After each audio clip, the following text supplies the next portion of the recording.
Hey you guys, welcome to my channel. It's Sarah here, and in this video I wanted to show you how I make this really cute raccoon activity page. I promise you're gonna love it. You'll see here all these pieces I have cut out. I used a bulk template to cut out 12 sets so I can make 12 pages at a time. I share that template on my Patreon. It's for cutting out bulk templates using a cutting machine. So if you want to make and sell these, I encourage you to check that out. I will also have a single use free one as a PDF on my website if you just want to make a single copy by hand for your child. I'm going to start with this fabric, which I picked up from my fabric store, just a black and white or a gray and white fabric. This works really great, and I'm going to sew it onto this black cutout piece for the raccoon's tail.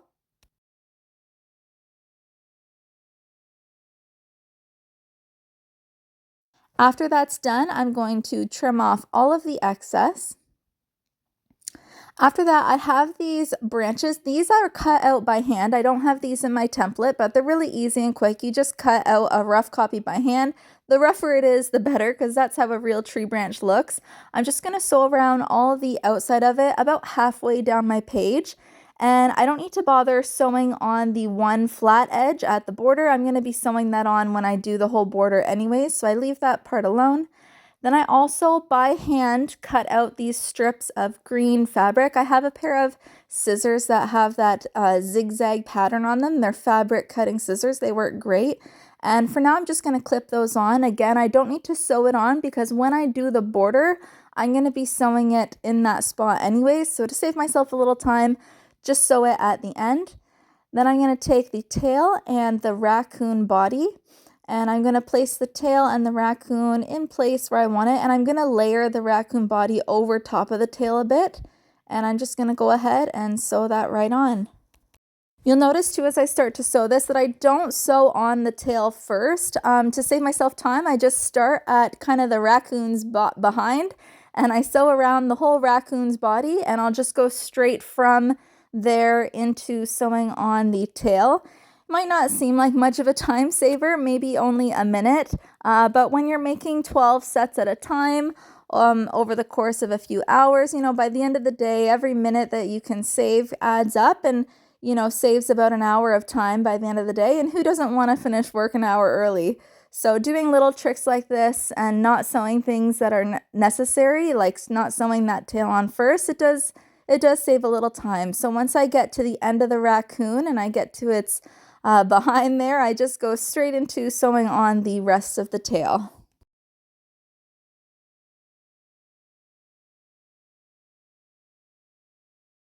Once that's finished, I'm going to pull out these different shades of green leaves that I hand cut.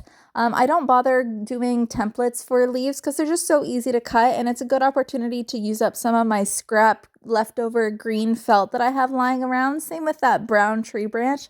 I've always got extra felt lying around, and if not, I find it just as quick to cut those out by hand than I do to bother using a cutting machine, just because they're so easy and you can cut two at a time. And I'm just going to sew them on kind of all around the page, and not all the way through the center, just a little bit, because I want the child to be able to lift the flaps of the leaves and peek and see what's behind them.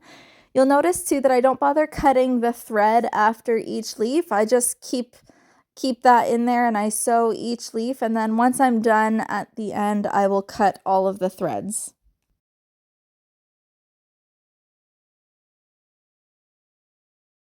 Once the leaves are sewn on, I'm going to take my very large bent needle. It is not supposed to be bent. That's an accident, and I just have not replaced this needle. I really need to do that. But I'm going to take my super thick thread. I don't even remember where I got this thread from, but you can see it's super big. It almost looks like it's meant for knitting, but I don't think it is at all. I think you need much thicker like yarn and stuff for that. But it's just a really thick type of thread. It's extremely strong. I use this to sew on buttons because I never want those buttons to come loose.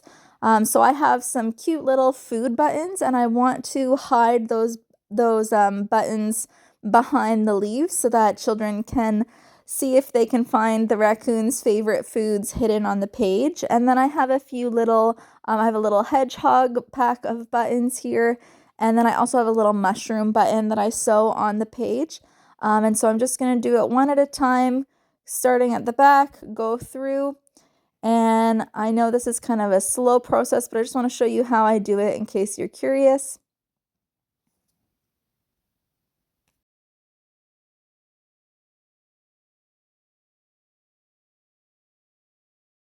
So what I like to do is I actually do not cut the thread each time I sew a button on. And you can see at the back of the page there, I just continue doing it all at once. Not only does this save me time from having to cut the string and then tie a knot and retie a knot and start again on the next button, I actually think this is a better way to help make sure that those buttons never come off of that page so that they're all connected. And then at the end, once I've sewn on the last button, that's when I tie on the final knot. I just tie up the knot that's of the leftover thread there. And then I do a triple knot at the end. And you're going to see also I put hot glue behind all of those buttons so that all of those threads stay in place and it is impossible to pull the buttons off of the page. I really don't want them coming. The only way that they would come off is if the felt fabric itself were to rip.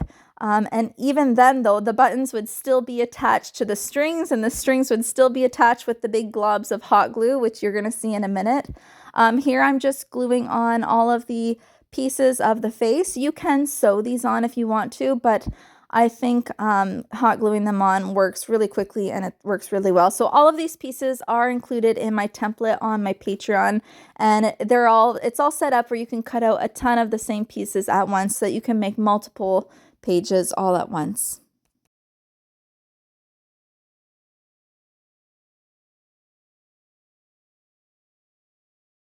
And isn't this just the cutest raccoon you've ever seen? Okay, if this raccoon went through my garbage, I think I'd be okay with that because this one is just so cute. Okay, then I'm going to take some black Sharpie and I'm going to just draw on the little details. This always feels like I'm putting on little black boots on the raccoon. I love this part.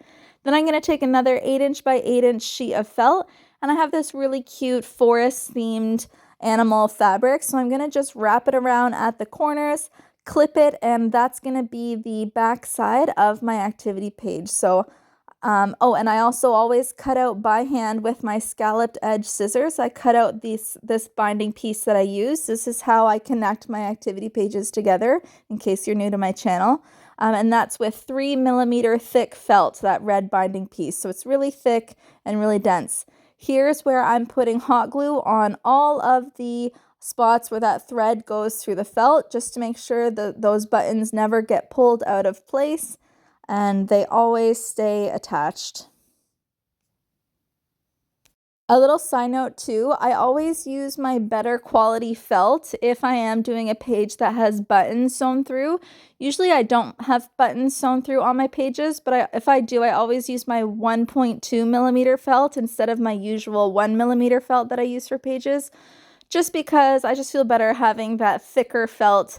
It's just a little bit stronger, and I just in case of the buttons ever being pulled at. And then here I am going ahead and sewing around the whole border of the page, and here's where I actually sew on the grass. Like I mentioned before, then the edge of that tree branch, everything gets sewn on at the border.